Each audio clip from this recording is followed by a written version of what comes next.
Bismillahirrahmanirrahim. Assalamualaikum warahmatullahi wabarakatuh. Waalaikumsalam warahmatullahi wabarakatuh. Ya, perkenalkan saya Fida Ristiana, calon guru penggerak angkatan 9 dari SD Negeri Bendungan 1, Kota Yogyakarta.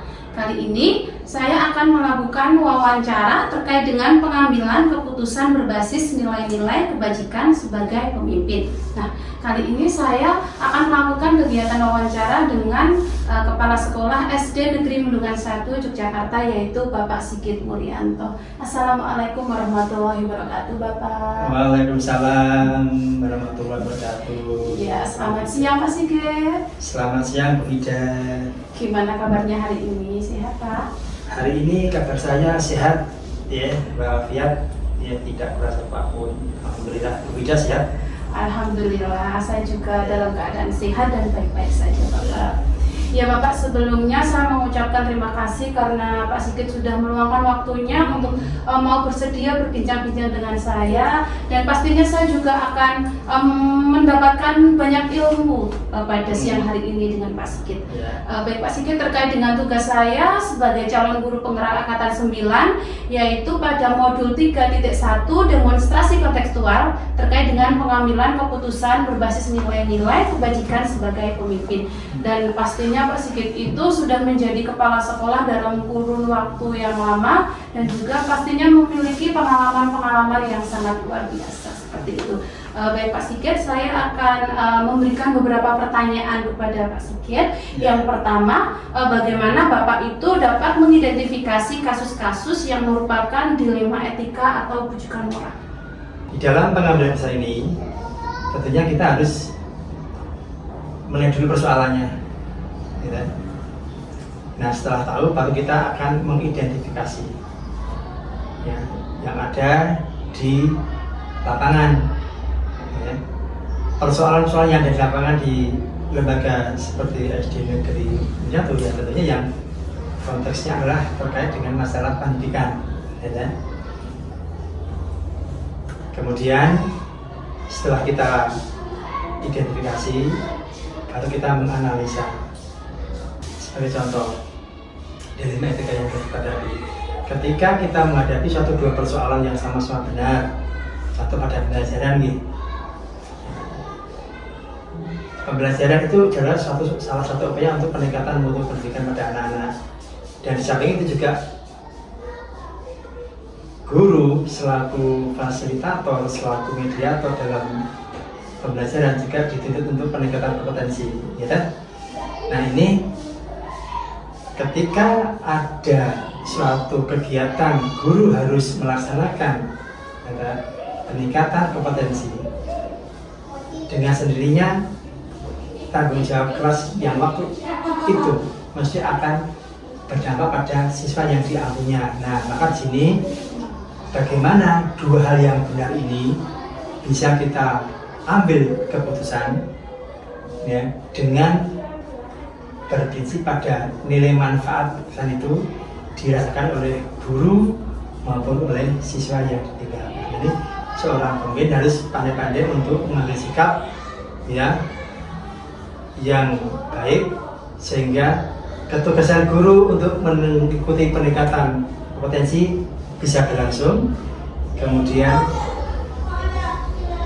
kewajiban melayani anak-anak dalam belajar juga tidak terabaikan. Maka ini kepala sekolah harus bisa pandai untuk membagi suatu ketugasan dengan keputusan yang diambil.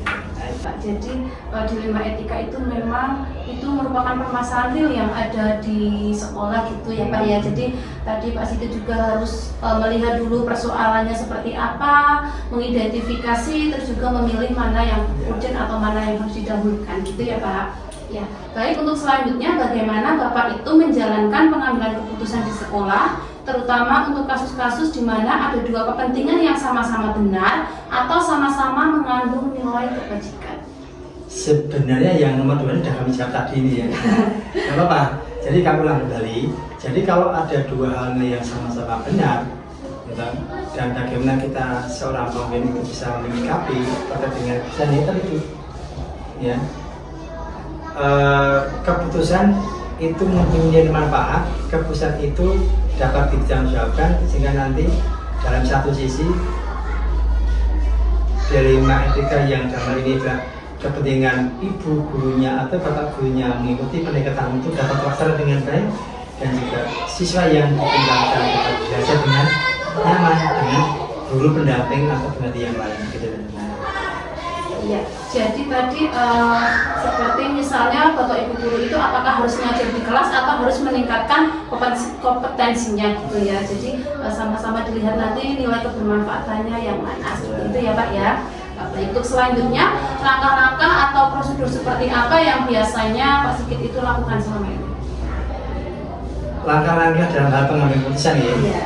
itu dari sisi apa namanya yang kita libatkan itu nanti bapak ibu guru karyawan, kemudian juga warga sekolah yang lain, jika itu yang perlu ya, tergantung dari apa namanya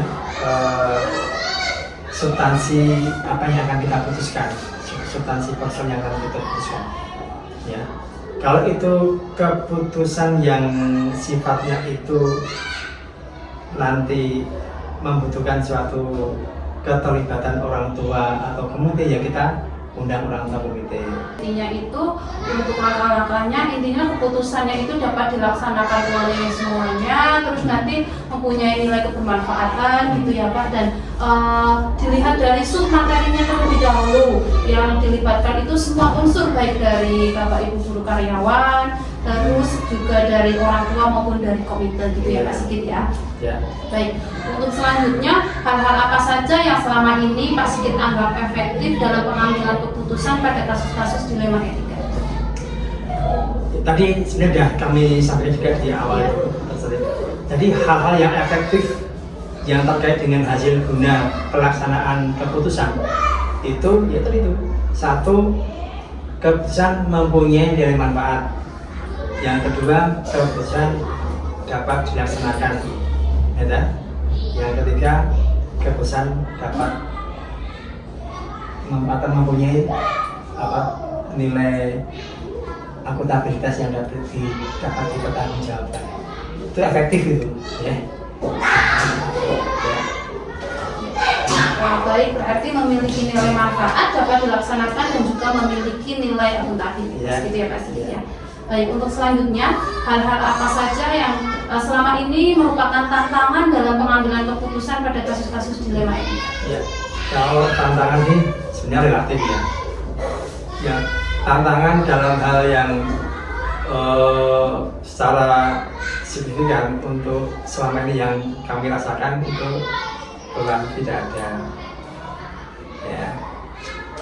Tetapi untuk karena mengapa demikian dapat kami sampaikan?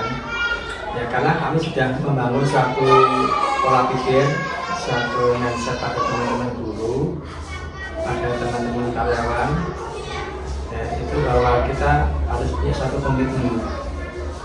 Jadi untuk tantangannya itu di SD Negeri Mulungan 1 itu sebenarnya tidak ada tantangan, karena baik itu bapak ibu guru maupun karyawannya dan juga warga sekolah itu sudah mempunyai sebuah komitmen gitu ya Pak, terkait ketika ada suatu permasalahan gitu ya Pak ya. Baik, untuk selanjutnya apakah Pak Sigit itu memiliki jadwal tertentu dalam menyelesaikan kasus dilema etika, atau menyelesaikannya itu di tempat, atau mungkin mempunyai prosedur seperti apa yang Bapak jalankan? Kalau jadwal itu sebenarnya sudah kita includekan di jadwal koordinasi sekolah yang setiap minggu itu satu kali minimal, bisa 2 kali nih sebenarnya itu. Berarti memang sudah terjadwal gitu ya Pak, minimal 1 minggu sekali melakukan koordinasi. Iya. Ya. Baik, selanjutnya faktor-faktor apa yang selama ini mempermudah atau membantu Bapak dalam pengambilan keputusan dalam kasus-kasus dilema etika? Itu sudah dijawab tadi. Jadi yang pertama komitmen dari bapak ibu karyawan, kita kemudian selalu berkoordinasi dengan bapak ibu karyawan dan juga komite, ya. Kemudian melaksanakan, kalau itu suatu keputusan, melaksanakan dengan ikhlas, dengan sukarela, ya kan? Dan tidak berdasarkan perasaan. Nah itu yang penting. Ya. Baik Bapak, jadi untuk faktor yang mempermudah itu ada komitmen, selalu berkoordinasi dengan warga sekolah, baik Bapak Ibu karyawan maupun komite, serta melakukan semuanya dengan tanggung jawab dan juga dengan ikhlas gitu ya Pak ya. Baik Pak Sigit, ini untuk pertanyaan yang terakhir, dari semua hal yang telah disampaikan, pembelajaran apa yang dapat Pak Sigit petik dari pengalaman mengambil keputusan dilema etika? Oke. Untuk yang dapat kami sebagai pembelajaran kami selaku pemimpin dan juga jaringan pemimpin itu, yang pertama dalam mengambil keputusan, ya itu kita harus lihat persoalannya, kemudian kita identifikasi, kita analisa, kemudian kita masuk pada beberapa hal yang terkait dengan sebelum kita mengambil, yaitu harus mendasar pada apa? Mendasar pada rasa tanggung jawab, kemudian kejujuran, kemudian apalagi kasih sayang, itu kan bisa. Jadi itu juga kita harus berdasar pada paradigma yang ada. Kita harus tahu paradigma antara individual dengan masyarakat, paradigma antara kasihan dengan apa tadi itu, kasihan dengan benar, itu harus kita perhatikan. Sehingga kalau semua hal yang kita gunakan untuk menentukan itu kita perhatikan, nanti akan terukur itu keputusan itu, terukur, kemudian akurat, dan bisa intinya adalah keputusan selalu kita sampai bisa dilaksanakan dan dapat dipertanggungjawabkan, mempunyai nilai manfaat itu yang harus seperti itu bisa. Iya baik, jadi untuk pelajaran yang bisa dipetik itu nanti melihat persoalannya seperti apa, terus nanti diidentifikasi, dianalisa, terus juga nanti melihat bagaimana paradigmanya itu antara individu lawan kelompok atau mungkin kebenaran lawan kasih sayang dan lain-lain gitu ya Pak Sigit ya. Baik, terima kasih Pak. Ini 8 pertanyaan sudah Bapak jawab. Alhamdulillah saya mendapatkan jawaban dari Pak Sigit, mendapatkan pengalaman-pengalaman yang sangat luar biasa dari jawaban-jawaban Pak Sigit.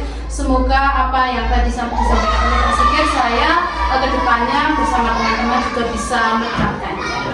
Ya, terima kasih atas waktunya. Kurang lebihnya saya mohon maaf. Saya tutup ya Pak Sigit ya.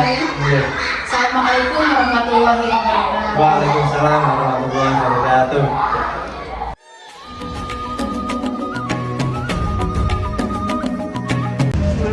Assalamualaikum warahmatullahi wabarakatuh. Waalaikumsalam warahmatullahi wabarakatuh. Baik, selamat pagi Bapak. Selamat pagi.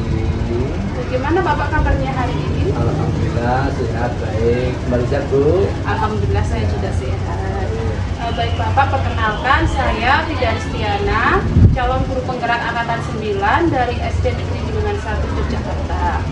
Sebelumnya saya mengucapkan terima kasih Bapak karena pada pagi hari ini sudah bersedia untuk meluangkan waktunya dan saya bisa bertemu dengan Bapak, dan pastinya saya akan banyak belajar dengan Bapak pada pagi hari ini.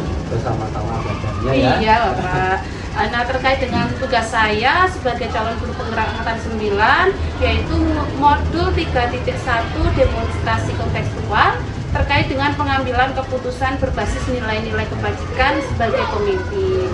Ya, dan tentunya Bapak itu mempunyai pengalaman yang sangat luar biasa karena menjadi kepala sekolah sudah cukup lama gitu ya Pak. Baik, terkait dengan pertanyaan yang pertama, bagaimana Bapak itu dapat mengidentifikasi kasus-kasus yang merupakan dilema etika atau bukan moral? Ya. Sebenarnya di semua lembaga itu ada kasus gitu, terutama terkait dengan moral maupun etika. Nah, moral dan etika itu sebenarnya kita tidak lepas dari apa latar belakang kita masing-masing. Kebiasaan yang dari rumah tangga yang berbeda akan menimbulkan etika yang berbeda. Ya, kasus terkait dengan etika itu misalkan bagi kita di sekolah itu akan terasa jika nanti ada satu kepentingan yang mereka tuju ya, kemudian kita menunjukkan apa kasus ataupun etika yang mungkin ada juga yang melanggar etika ya, walaupun etika itu setiap setiap orang akan berbeda. Ini dianggap Mandalika, ini tidak. Ini tentunya terkait dengan kesopanan juga ya. Nah itu nanti suatu keputusan itu nanti akan menjadi keputusan akhir jika etika dan moral itu memang secara general umum bisa disatukan ya, walaupun punya kepentingan yang berbeda. Ya baik, jadi latar belakang yang berbeda itu juga akan menimbulkan etika yang berbeda juga, gitu ya Pak ya. Baik, terkait dengan pertanyaan yang kedua, bagaimana Bapak itu menjalankan pengambilan keputusan di sekolah, terutama untuk kasus-kasus di mana ada dua kepentingan yang sama-sama benar atau sama-sama mengandung nilai kebajikan. Dalam pengambilan keputusan, itu memang kita harus tahu karakter masing-masing yang berseberangan ya, yang kita tambahkan.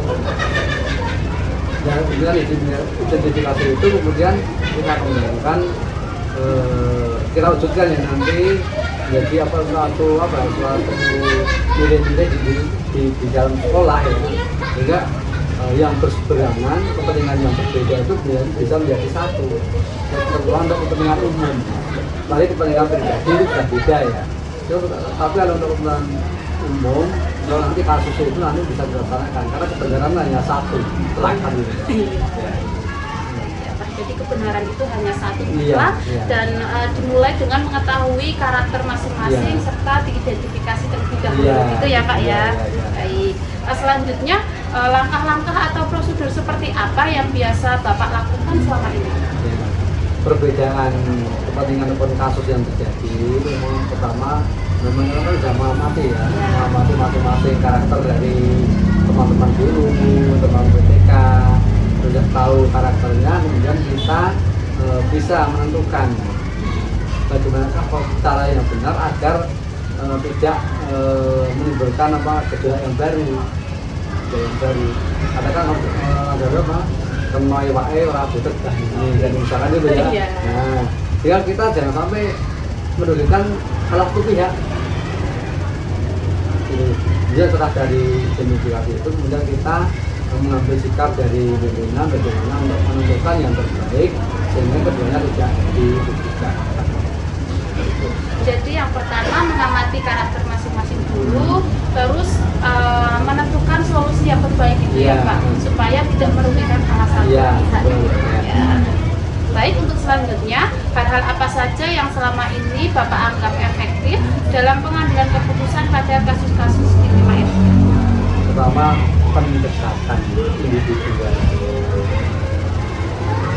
kemudian cari solusi yang tepat agar yang punya kepentingan berbeda bisa menjadi satu. Walaupun tujuannya baik, tapi dengan cara yang berbeda bisa menimbulkan pemikiran sikap yang berbeda pula.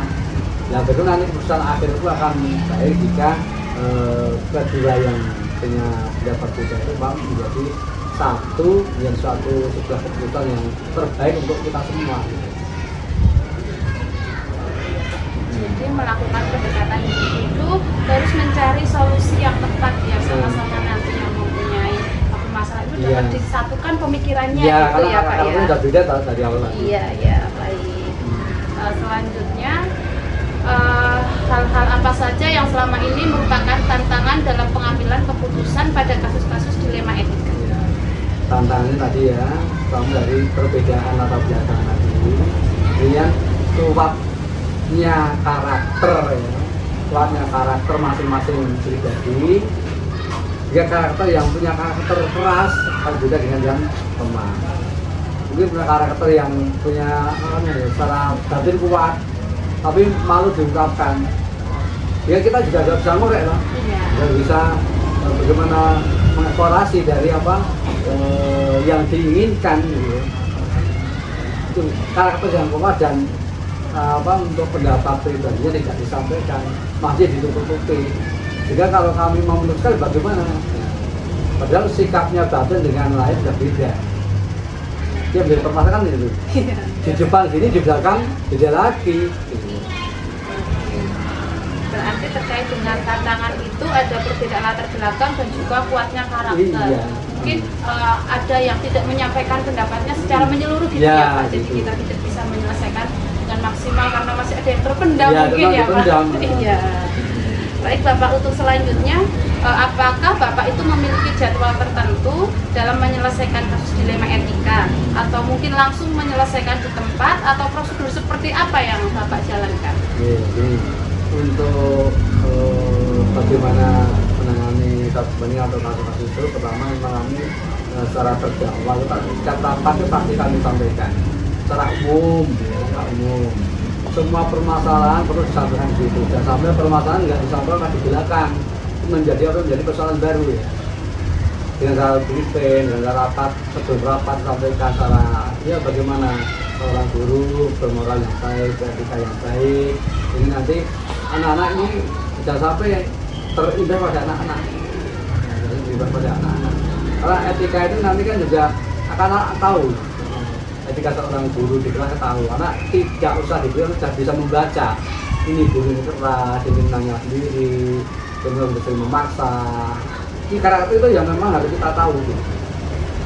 Karakter itu kecuali dari katakan dari rapat ternyata belum paham, baru kita panggil untuk bagaimana memberikan tanggapan, memberikan pendapat terkait dengan apa yang katakan kepentingan apa yang mau dimiliki, tujuannya apa kan. Baik, jadi memang kalau Bapak itu sudah terjadwal gitu ya Pak, Terjadwal, baik secara melalui briefing maupun Ya. melalui rapat. Jadi permasalahannya itu sudah disampaikan di dalam Ya. rapat tersebut. Nanti baru kalau mungkin ada permasalahan yang lebih lanjut baru nanti dipanggil secara individu itu ya Pak ya. Ya, baik. Selanjutnya, faktor-faktor apa yang selama ini mempermudah atau membantu Bapak dalam mengambil keputusan dalam kasus-kasus dilema itu? Pertama keterbukaan dari masing-masing yang punya dilema. Ya. Biasanya nggak terbuka ya nih. Nggak terbuka sehingga di depan kita seperti iya tapi belakangnya kan tidak. Nah sifat ini yang memang kita harus bagaimana untuk membangun agar apa? Katakan ya antara yang dibatin dengan yang dewa lahirnya itu sama dan kami punya sifat yang berbeda. Bedanya akan mesti berpengaruh, nanti akan muncul lagi di depan oke, di belakang tidak oke. Iya. Gitu. Berarti untuk faktor yang mempermudah adalah adanya keterbukaan gitu ya Pak. Keterbukaan. Nanti kalau saling sama-sama terbuka itu kan nanti ketika ada permasalahan apa juga kita bisa Ya. mengatasi dengan mudah gitu ya Pak. Baik Bapak, ini pertanyaan yang terakhir Bapak. Ya, dari semua hal yang telah disampaikan, pembelajaran apa yang dapat Bapak petik dari pengalaman pengambilan keputusan dilema etika? Keputusan karena terkait dengan dilema etika memang arti bahwa etika dan moral itu masing-masing nanti sangat berasal dipengaruhi pribadi masing-masing, dari budaya masing-masing, kebiasaan masing-masing. Ada yang anggap ini penting, tidak penting, ada yang ini sopan, tidak sopan, kan seperti itu. Kadang-kadang hanya masalah sedikit kecil, ketika ada kebiasaan, kok yang menurut kok. Nah, itu ada enggak, itu bagiannya penting gitu. Itu perbedaan itu yang seharusnya kita satukan menjadi suatu apa ya, suatu kebersamaan sehingga itu memang dipakai untuk bersama. Sehingga nanti untuk bersama, insya Allah nanti akan mudah. Jadi terkait dengan etika dan moral itu sangat dipengaruhi oleh pribadi dan kebudayaan Iya, masing-masing. betul. Budaya di rumah, katakan budayanya. Memang lingkup kita kan lingkup kecil. Iya. Kalau lingkupnya enggak luas, katakan mungkin dari satu sekolah saya berasal dari Sumatera, dari Kalimantan itu beda. Ya, kebudayaannya, kebiasaannya itu juga berbeda gitu ya Pak ya. Iya, misalkan untuk katakan masalah makan minum aja, kalau yang di luar kan di Jawa beda ya, di Jawa apa agak malu-malu ya, kan enggak. Ya. Jadi tetap adanya perbedaan antara pribadi dan kebudayaan itu juga Iya. sangat penting ya Pak ya. Bapak terima kasih, tadi semua pertanyaan sudah dijawab oleh Bapak dengan baik. Terima kasih atas responnya, terima kasih atas tanggapannya, dan terima kasih saya sudah belajar banyak dengan Bapak pada pagi hari ini. Sama-sama, terus saja Bu ya. Amin. Baik, saya akhiri ya Pak. Assalamualaikum warahmatullahi wabarakatuh. Waalaikumsalam warahmatullahi wabarakatuh. Terima kasih Pak.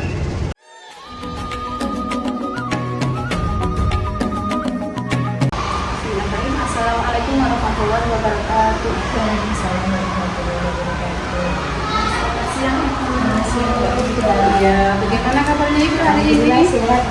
Alhamdulillah sehat ya Bu. Iya, perkenalkan saya Fida Ristiana, calon guru penggerak angkatan 9 dari SD Negeri Lingkungan 1 Babat Jakarta. Baik Ibu, sebelumnya saya mengucapkan terima kasih karena Ibu pada siang hari ini sudah bersedia untuk berbincang-bincang dengan saya terkait dengan pengambilan keputusan berbasis nilai-nilai kebajikan sebagai pemimpin. Dan pastinya pada siang hari ini saya juga akan banyak belajar ini dengan Ibu ya Bu ya. Iya. Iya. Saya juga belajar dari yang muda-muda. Iya. Baik Ibu, terkait dengan tugas saya yaitu modul 3.1 demonstrasi kontekstual terkait dengan pengambilan keputusan berbasis nilai kebajikan sebagai pemimpin.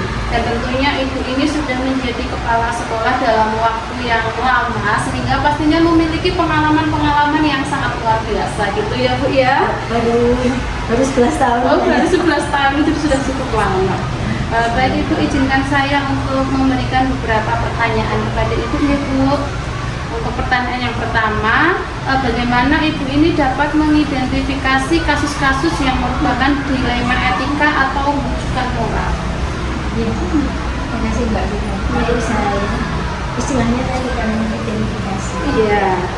Istilah saya bukan mempelajari. Oh iya. Mempelajari masalah-masalah yang ada, yang nggak apa-apa di situ lagi identifikasi. Iya. Tapi kalau saya adalah istilahnya mempelajari. Iya. Setelah saya pelajari masalah-masalah itu, saya menimbulkan masalahnya seperti ini. Saya istilahnya mempelajari dan menimbulkan. Iya. Jadi Ibu mempelajari terlebih dahulu masalahnya, terus kemudian menyimpulkan seperti itu ya Bu ya. Baik, untuk selanjutnya, bagaimana Ibu menjalankan pengambilan keputusan di sekolah, terutama untuk kasus-kasus di mana ada dua kepentingan yang sama-sama benar atau sama-sama mengandung nilai kebajikan. Setelah tadi di atas saya mempelajari masalah itu, saya menyimpulkan, lalu saya melakukan koordinasi dengan di samping dengan pihak yang mempunyai ide lagi untuk masalah. Saya juga koordinasinya dengan semua di situ, di koordinasi tersebut dan bermusyawarah untuk mencapai satu kesepakatan ide mana atau apa ya, pendapat tengah yang masalah tadi mana yang akan kami diskusikan. Jadi saya harus koordinasi musyawarah. Oke, jadi tadi mempelajari, menyimpulkan, selanjutnya nanti melakukan koordinasi untuk mendapatkan musyawarah bagaimana solusi terbaiknya gitu ya Bu ya. Iya. Baik, untuk selanjutnya langkah-langkah atau prosedur seperti apa yang biasa Ibu lakukan selama ini? Kalau prosedurnya tidak secara resmi tidak ada, tapi saya mengambil buku saja. Kalau ada masalah yang ada segera kita selesaikan mengambil buku. Mungkin masalah nggak hanya satu. Jadi ambil skala prioritas dulu, masalah yang harus segera selesaikan. Setiap masalah kan memerlukan waktu yang berbeda untuk penyelesaiannya, karena tergantung beratnya masalah itu sendiri. Kalau khusus saja ya, tapi mengalir diri saja ada masalah langsung saya harus segera selesaikan. Ya, berarti untuk prosedurnya itu tidak ada, tapi skala prioritas nanti ketika ada masalah, mana masalah yang harus diselesaikan terlebih dahulu gitu ya Bu ya. Baik. Untuk selanjutnya, hal-hal apa saja yang selama ini Ibu anggap efektif dalam pengambilan keputusan pada kasus-kasus dilema etika? Itu harus ada kerjasama, ada koordinasi, ada musyawarah, dan di dalam koordinasi nanti ada musyawarah. Iya, ada kerjasama, Cara efektif. ada kerjasama, ada musyawarah dan juga koordinasi. Iya. Iya. Koordinasi dulu, baru di dalam koordinasi ada musyawarah lagi. Ya, jadi koordinasi itu nanti untuk mengambil musyawarah itu menjadi Nanti di dalam koordinasi ada musyawarah untuk mencapai mufakat keputusan yang diambil. Iya. Keputusan kalau sendiri tapi harus semuanya sepakat. Keputusannya sendiri tapi dikira-kira bukan. Oh iya, jadi musyawarah tadi dihasilkan dari hasil koordinasi gitu ya Bu ya. Baik, untuk selanjutnya hal-hal apa saja yang selama ini merupakan tantangan dalam pengambilan keputusan keputusan pada kasus-kasus dilema etika? Nah itu penanganannya itu dia berada dalam majelis senior. Terus dengan namanya itu mestinya majelis senior itu harus punya tertib khusus untuk apa ya? Soalnya kalau punya senior nggak ada tertib khusus, pasti kalau punya pendapat ini pendapatnya lebih pakai. Ya, ini belum tentu pendapat tersebut kan bermanfaat untuk semuanya. Jadi senior itu yang nyata yang pernah saya alami. Kalau di sini pun nggak begitu, sekolahnya nggak begitu, katanya nggak begitunya nggak begitu, katanya begitu berat dan dulu senior itu nggak pernah saya udah bisa memutuskan hal seperti ini, karena saya di sana hampir 9 tahun lebih. 9 tahun lebih. Ya, jadi untuk tantangan terberatnya yaitu berhadapan dengan guru senior. Tapi alhamdulillah semuanya sudah teratasi dengan baik ya Bu ya. Iya. Untuk selanjutnya, apakah itu memiliki jadwal tertentu dalam penyelesaian kasus dilema etika? Apakah langsung menyelesaikan di tempat atau prosedur seperti apa yang biasa dijalankan? Kalau saya masalah waktu tantangan itu tidak boleh. Tapi masalah yang ada di depan mata itu yang harus segera diselesaikan. Walaupun juga masalah itu membutuhkan waktu yang berbeda-beda. Saya tidak punya waktu yang khusus. Jadi masalah yang harus segera diselesaikan. Kalau waktunya secara khusus untuk menyelesaikan dilema etika itu tidak terjadwal gitu ya? Itu kan setiap Iya. kalau terjadwal kan kita melakukan masalah. Oh iya. Tapi ketika ada masalah tapi langsung diatasi, Ya. jadi didiskusikan gitu ya Bu ya. Tidak usah disimpan. Iya, tidak usah disimpan. Harus segera diselesaikan. Iya. Selanjutnya, faktor-faktor apa yang selama ini mempermudah atau membantu Ibu dalam pengambilan keputusan dalam kasus-kasus dilema etika? Yang penting kita kerjasama. Koordinasi dan musyawarah. Musyawarah itu yang berbagi itu. Musyawarah harus selalu dilaksanakan di sekolah. Jadi kayaknya dia punya suara yang berbeda. Harus semua keputusan dari saya, enggak semuanya harus dimusyawarahkan itu bermanfaat untuk semuanya. Jadi kita harus pendapat saya yang harus dipakai semuanya. Jadi kerjasama, koordinasi, dan yang terpenting adalah musyawarah yang Ibu terapkan yang menjadi faktor-faktor untuk itu mempermudah dalam menyelesaikan masalah itu. Dengan saya yang harus aku musyawarah. Iya, Segala sesuatu kan bisa dibicarakan. Iya. Baik, itu untuk ini pertanyaan yang terakhir Ibu. Dari semua hal yang telah disampaikan, pembelajaran apa yang dapat Ibu petik dari pengalaman mengambil keputusan dilema etika? Nah itu bahwa pengambilan keputusan dilema ketika tadi ini bisa termudah dengan cara kerjasama, dengan cara koordinasi, dengan usaha. Jadi untuk kesimpulannya yang dapat diambil yaitu terkait dengan kerjasama, koordinasi, dan yang terpenting nomor satu adalah musyawarah untuk mencapai mufakat dan untuk semuanya itu bisa dimusyawarahkan gitu ya Bu. Dalam musyawarah tidak ada satu kata mufakat ya saya belajar dulu kalau itu mana yang harus diprioritaskan. Tetap melihat skala prioritas kita gitu. Ya, alhamdulillah tadi dari 8 pertanyaan alhamdulillah sudah terjawab semua dan Masya Allah saya bisa belajar banyak hal dari beberapa pengalaman dari Ibu dan insya Allah nanti saya tularkan kepada teman-teman yang lainnya juga.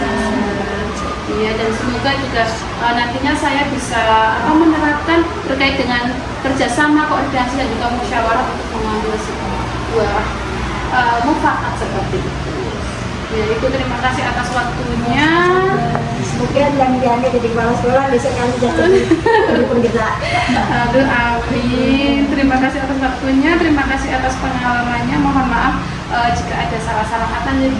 Banyak salah. Iya. Saya akhiri, wassalamualaikum warahmatullahi wabarakatuh. Waalaikumsalam. Terima kasih Bu. Sama-sama.